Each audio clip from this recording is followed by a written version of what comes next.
ఇక బంగాళాఖాతంలో ఉపరితల ఆవర్తనం అల్పపీడనంగా మారనుంది. ఫలితంగా మరో 4 రోజులు భారీ వర్షాలు కురుస్తాయని వాతావరణ శాఖ హెచ్చరించింది.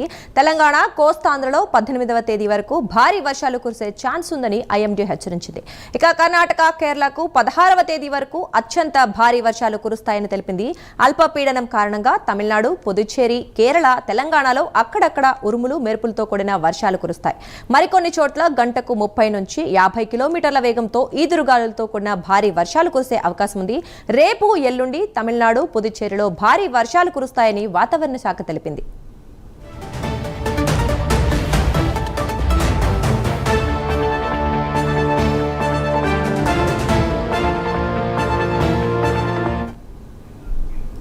మరోవైపు తెలుగు రాష్ట్రాల్లో పలుచోట్ల వర్షాలు కురుస్తున్నాయి. తెలంగాణ వ్యాప్తంగా నిన్న రాత్రి భారీ వర్షాలు పడ్డాయి. హైదరాబాద్ నగరంలో వర్షం దంచికొట్టింది. ఈ రోజు, రేపు, ఎల్లుండి రాష్ట్రంలోని అన్ని జిల్లాల్లో గంటకి 40 నుంచి 50 కిలోమీటర్ల వేగంతో ఈదురుగాలులు వీచే అవకాశం ఉంది. ఈ నేపథ్యంలో ఎల్లో అలర్ట్స్ జారీ చేసింది. ఈ రోజు జయశంకర్, భూపాల్పల్లి, ములుగు, భద్రాద్రి కొత్తగూడెం, హన్మకొండ, వరంగల్, మహబూబాబాద్ జిల్లాల్లో మోస్తరు నుంచి భారీ వర్షాలు కురిసే అవకాశం ఉంది. ఇక ఉత్తరాంధ్ర, కోస్తా సమీపంలోని పశ్చిమ మధ్య బంగాళాఖాతంలో ఉపరితల ఆవర్తనం ఏర్పడింది.